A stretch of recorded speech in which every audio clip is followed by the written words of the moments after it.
Was it always so volatile like that? With these Really.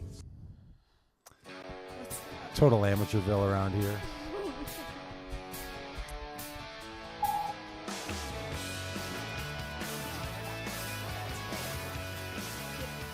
Hey, good morning. Welcome to Pagitt Radio, broadcasting live out of the Twin Cities, our pre-Thanksgiving edition of the radio and video program. Now, a little note here. Pagitt Radio has been broadcasting for a couple of years, 4 years. I mean, there's 4 years. I mean, there's people who have children, and those children are off at day school now from the time that this show started. So we're glad to have you all aboard. But we have switched some of our technologies, and now we are able to broadcast on Spreaker, which is a radio streaming service, and we broadcast on Ustream. And I just want to remind people that if you're listening on the podcast, you can take this on the road. You can listen to Spreaker on your smartphone. You can listen on your iPod. You can listen while you're traveling in your vehicle, and you can also do the same thing with the videos. Go over to DougPagittRadio.com. You can get the videos there. Could you listen to all those at once? I think you could. Like if you could do your Kindle and your laptop and your smartphone. You know what? I think I'm going to make a little YouTube video promoting the show doing that. I think I'm going to have all the devices that you could listen to the show on, and they're going to play at the same time. Yeah. Like there's going to be a Ustream live feed. There's going to be a YouTube video. There's going to be a Spreaker on the computer and also on a smartphone. The problem is they don't all track. This used to happen when you were on AM, whatever that AM was. 950. Yeah. Sometimes one person would be like my husband would listen on the radio, and I'd be listening on a smart device. And the words would be driving us crazy. Yes, they'd be 7 seconds off or 4 seconds off or something. Yeah, the radio stations especially, they have that 7-second delay for the swearing. Yes. Yeah. Because there's just nothing worse than someone saying one of the dirty words on the radio. It's really funny, I isn't it? You were going to say one right now. You did just because I can. Just you just thought I was just just you're gonna. on Spreaker now and you're a big shot. I'm just like, hey, you know what I can do? I can just say anything I want. Yeah. I can talk all that I want to talk. Well, this is Doug Pagitt. That's Victoria Lynn. Hi, Victoria. Hi. I'm sort of running around today. I feel a little. I've rearranged the office and I've rearranged the production studio pretty here. nice. Yeah, Every I like week, it. I just never know what I'm going to come into. Yeah, I mean we are constantly refining. This is like beta radio. We don't just plateau around here. No. We are achievers. This is constant improvement because there's constant input of new ideas. We're and working help toward the with kingdom people. of heaven. Yeah, I guess there's that. I've become completely convinced that the story of God's agenda for the world, for any human being, all we need to concern ourselves with is that agenda as it plays out in the current world we find ourselves living in. And whatever other world there may be, whatever second life there might be, whatever continuation of the fine story that there is, we will then spend our time in that world thinking about such things. And to borrow a phrase from Jesus, today has enough trouble of its own. Don't be worried about heaven. Don't be worried about afterlife. Don't even be messing with that stuff. I've been with you on this since I was 3. Really? Oh, yeah. It's just like, come on, people. So someone's doing the math right now, and they're like, hey, I think Victoria Lynn, the sidekick, just suggested that you have a 3-year-old's theology of God in the world. I think they're like, hey, way to go, Sunday school boy. Maybe taking me a little while to catch up to my theological prowess. But yeah, I mean, it is interesting. It's because it's what makes sense to a 3-year-old, right? Like you have to be talked out of it the other way. You'd have to be convinced by somebody that no, hang on a minute. There's this other world that right now you're in preparation for. Yeah. You're in planning stages. All this gloriousness around you, these juicy pears to eat, these dandelions to pick, all this stuff. It's just flesh holding you down. Just holding you back from the really good thing when there isn't any of that stuff. Right. And you get to glorify God forever and ever. But it seems to me that forever and ever and eternity. Anyway, yes, the kingdom of heaven here and now on this radio program. But tomorrow is Thanksgiving. Tomorrow is, and I have to tell you, I consider myself today. I'm going to declare this publicly for the first time. Yesterday, I became comfortable in my inner life with this. You did? Yeah, I don't even have an inner life. I became comfortable in my inner life with this yesterday. That I now understand Thanksgiving. Yes, you get it. I get. I don't appreciate holidays personally. I find them to be. I think annoying, and they get in the way of stuff we ought to be doing. But what I have concluded is because everything is connected, right? Like, and I'm working on this book that I'm trying to call Interplay, and I'm working with a publisher, and they don't like the title. Come to find out, they want to call it something else. But I like interplay a lot. That word interplay. In fact, I was thinking about changing the name of the radio show from just Doug Pagitt Radio to Interplay. Hey, you're the boss. The curious connection of all things. You do whatever you want. Yeah, I might just show my bossness by just changing the name of the show. But then I have to change the URL and everything else, so it's probably not worth it. But because things are connected, I've been really affected and sort of perplexed in a bit of a conundrum about how one can tell that someone else is looking at them. You know that feeling when, like, you're in a public place and you sort of look over and someone's looking at you, and you can feel it. Like somehow, I don't know if it's a feeling. I don't even know where I sense it. Yeah.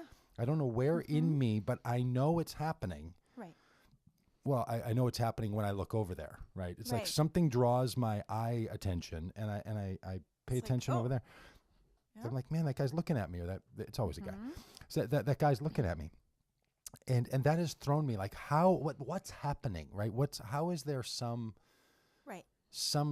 how is that communicated to moving through the distance between the two of us, right? So there's this just crazy kind of interconnection.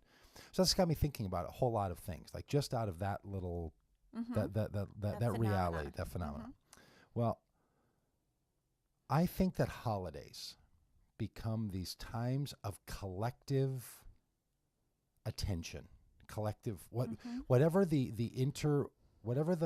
fabric of interconnectedness is, right? I mean, I think it certainly includes God, but that's not all that God is. But whatever it is that connects all things, that fabric of interconnectivity between energy and matter and all this kind of stuff, whatever that connection stuff is, somehow when many parts of creation, human beings in this case, are in some sort of collective thought, focus, direction, consideration, intention, it creates something that we're not just thankful in the sense that we remember. We're not just thankful in the sense that it changes our own sensibilities. We actually are joining in creating something that doesn't exist until many of us are collectively engaged in it. Yeah.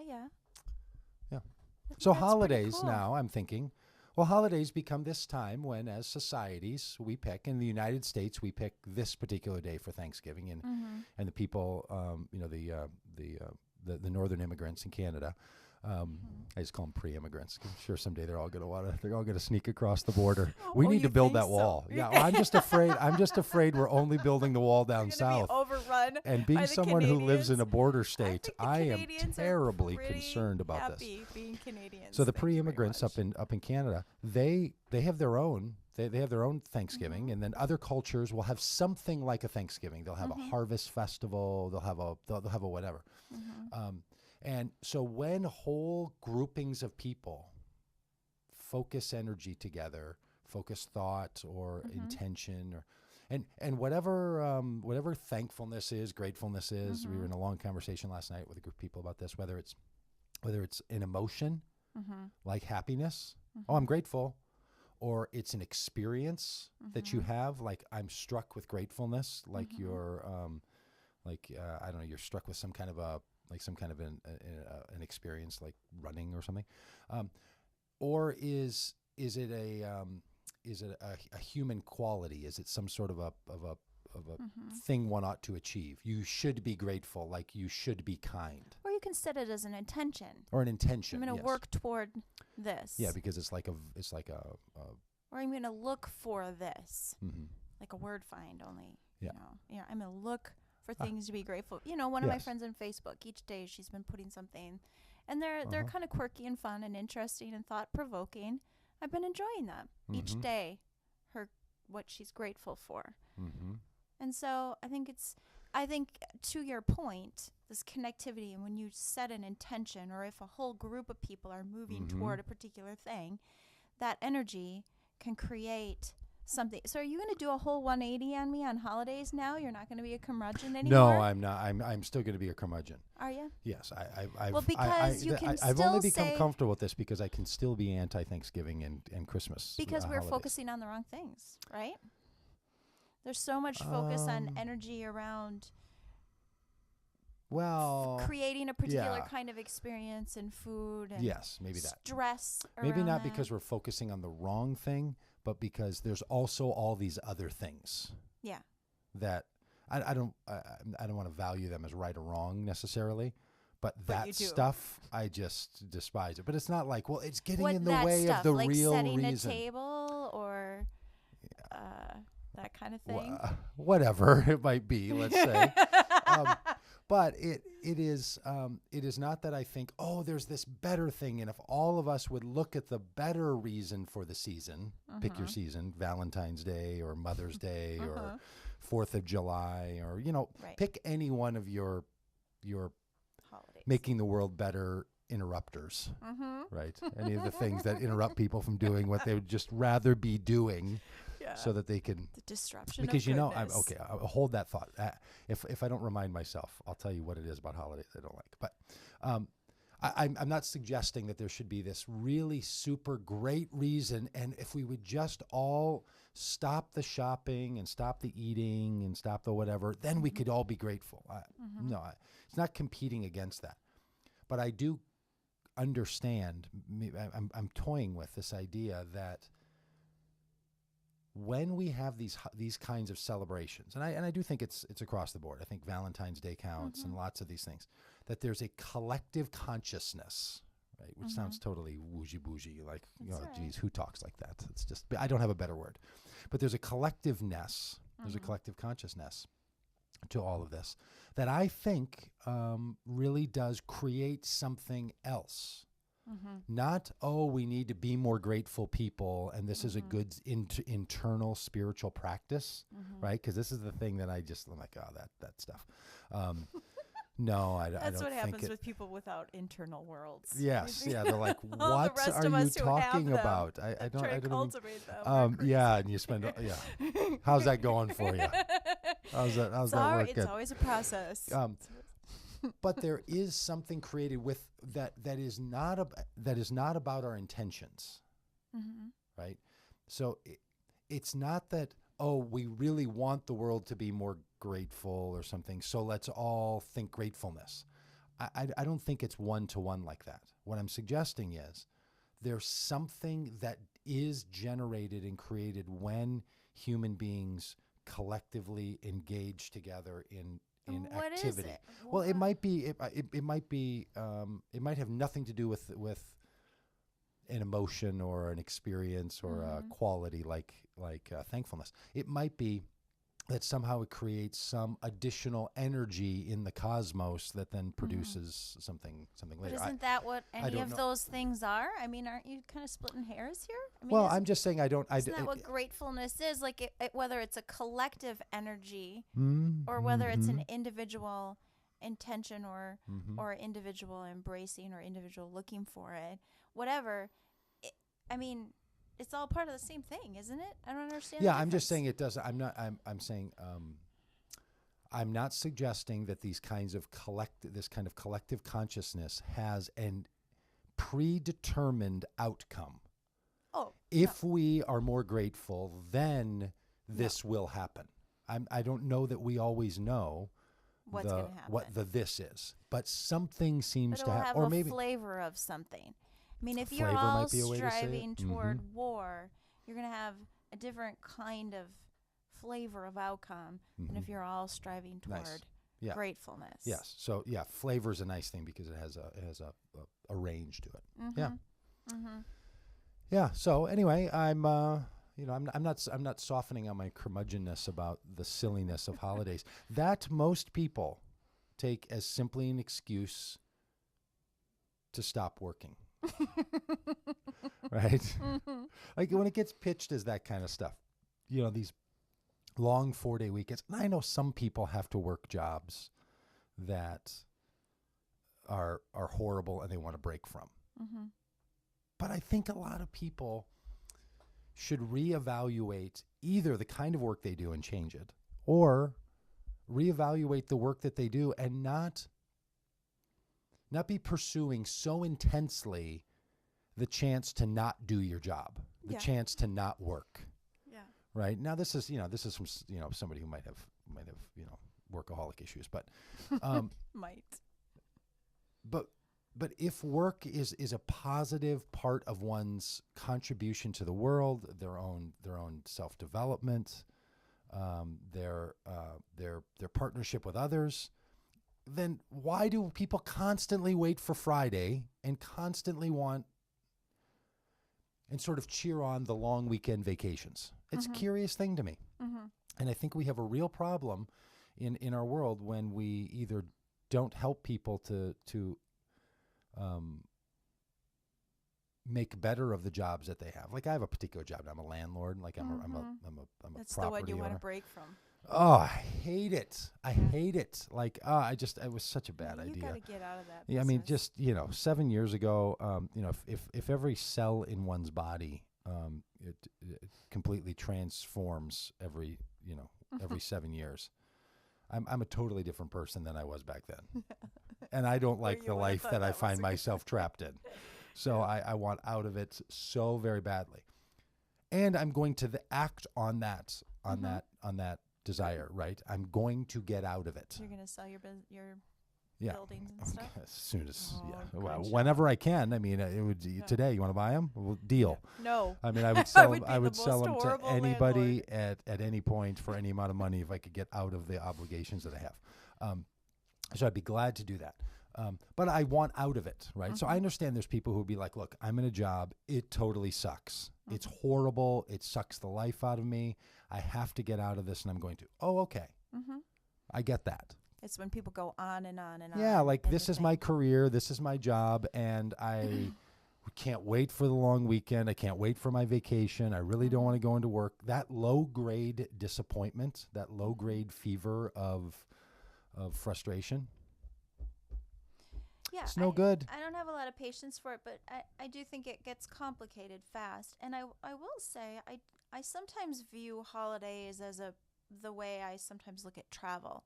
Like it's a time when you kind of disrupt the flow of things, and doing so you create a space to reconsider things. I often make changes in my life after a vacation because something becomes apparent. A vacation or a holiday? Not so much a holiday. I see. But I do think holidays can do that. And I would also say that sometimes for people, it's so people talk about creating space to have time with people. If people are all always doing their jobs, and that prevents them from intersecting with certain folks in their life. But see, I want that to be my argument for being against holidays. Not against holidays, but being negative on holidays. Because then we should spend time with those people. Right. There's who you spend time with on holidays, and they're not always the people you want to spend time with. Is that what you mean? No, I mean, like if we think it's valuable to spend time with these folks, yeah, then build that into your life. Yes. As opposed to when I don't go to work, which, because here's what some people fall into, and I don't want to be Mr. Negative on people's holidays, but this isn't uncommon. Yes, you do. I don't really like my job. It kind of sucks the life out of me, and I really want to break from it so that I can spend time with these other people that I'd really like to spend time with that I don't, in the rest of the year, spend time with. Yeah. So you're living in a world where you're not spending time with the people you say you want to spend time with or doing the things you want to do while you're doing this other thing that you really don't want to do, but you have no plans to stop doing it. That is a weirdness, and I think it's bolstered by people getting a break every 5 weeks. But that doesn't mean that there aren't people who are spending time that was a together, ridiculous argument right there. who are with people. Sure. You know what I mean? Like, I mean, frankly, when my kids are off school, it's pretty stressful because they don't always like a lot of downtime. Well, my daughter does, but not so much my son. He finds it stressful. And so it can become trying on these long weekends. Oh, look, school's the whole other thing in all of this that makes a guy maybe not like holidays. Yeah. You know, the because kids come rolling home. when you disrupt their rhythms, it's for so long, for so many days, it's hard on them, you know. Yes, it is. Right. So that can become a challenge too. Different people are different.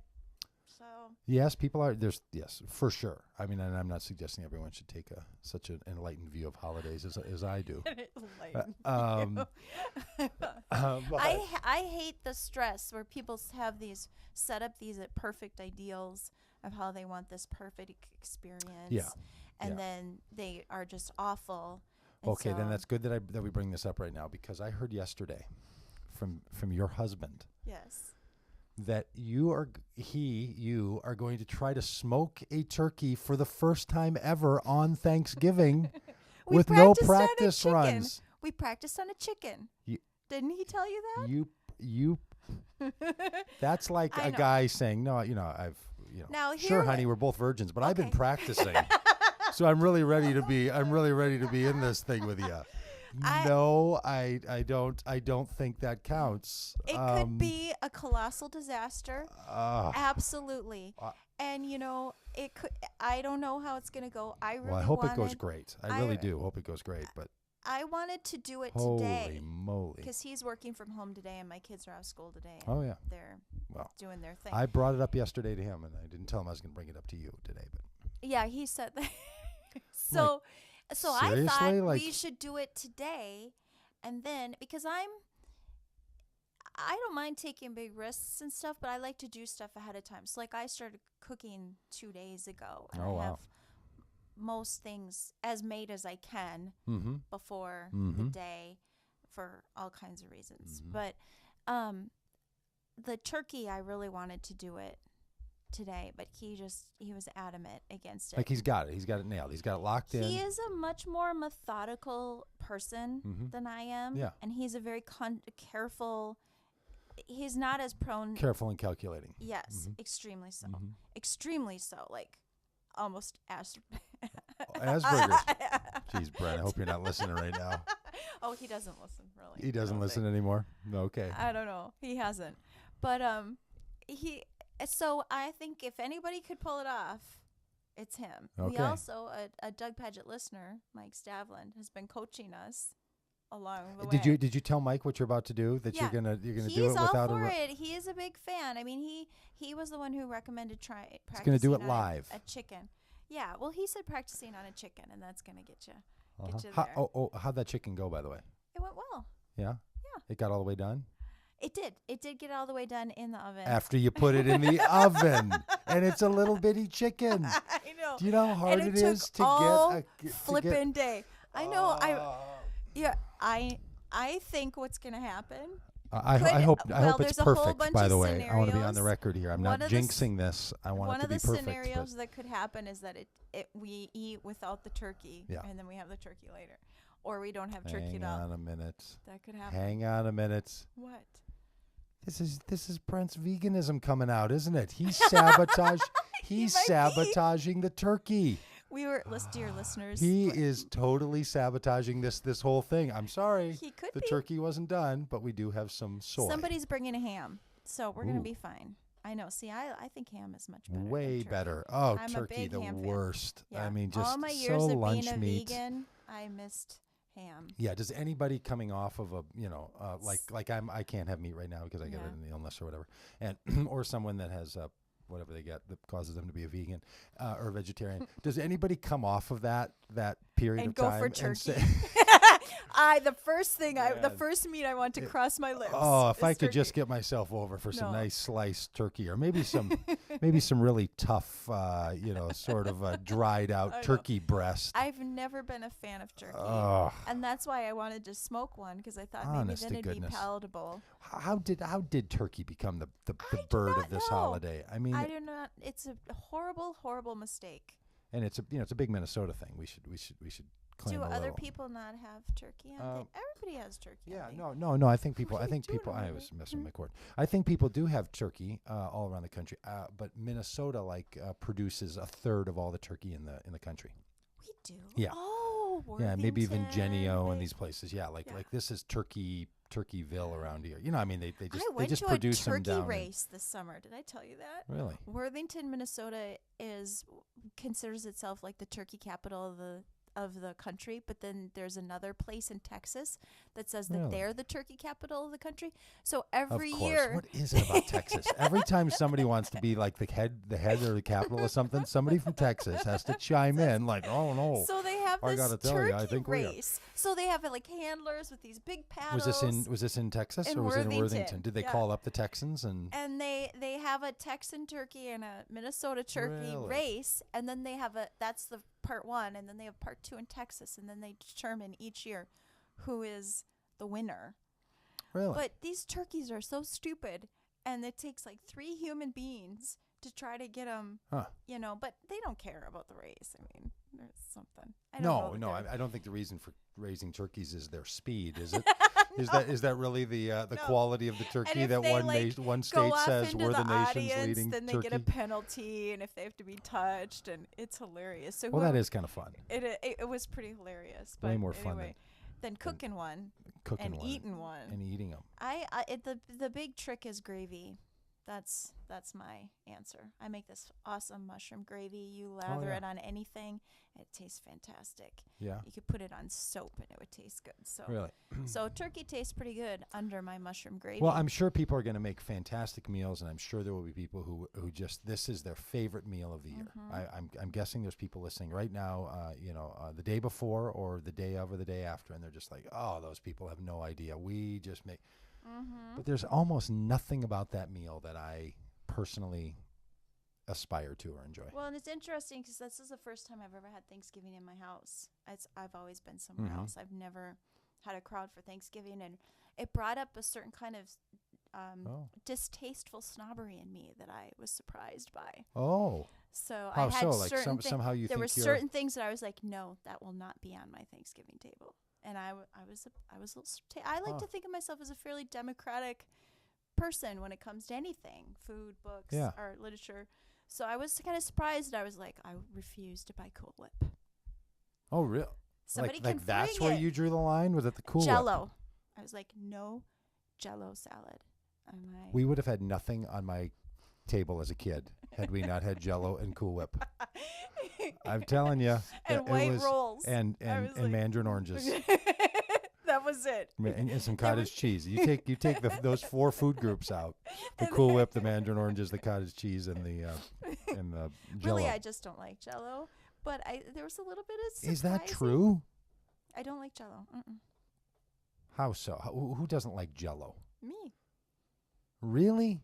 Like No, you don't it's like the yucky. idea of it? No, it's You've yucky. put it in your mouth and not wanted it in your mouth? Yeah.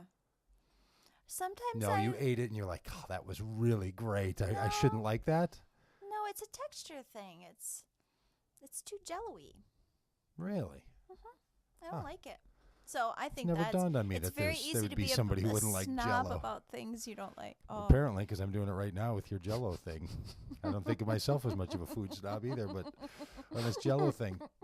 Hey, we're going to be joined here on the show today by Joan Steffen. Joan has written a book called Peace In, Peace Out. It's a clever little book, actually. It's kind of it's a participatory book. It's a coffee table book. Joan is now she's an author. She was a TV personality. She was she was a news anchor here, and then in the Twin Cities, and then got her own did her own work on the Home and Garden Channel, HGTV, decorating she sets. hung it up. She hit the. Yes, she's not doing that anymore. But now, and this is interesting. I'm going to ask her if she likes to be called this. She's now like an activist for peace in things, and not like a big global peace. Like she's fine with that too. I think she'd love to see Inner whatever. peace. Yeah, but like personal peace. Yeah, like between people and inside of a person and in circumstances, and so she's like a peace advocate. Yeah. But not in that like normal global sense. I mean, I think she'd be all that. So anyway, she's gonna be joining us. So in part 2 of the show, we'll be back with Joan. Those of you who are listening live on the Ustream, glad to have you. And we're gonna give you a little listen and music while we're transitioning from one episode to the other. So those of you who are listening on Ustream and on on the Spreaker and are watching that on the recorded video, we're really glad to have you aboard, and we're gonna take you out here with a little transitional music. And those of you who are listening live, just hold tight. We'll be right back.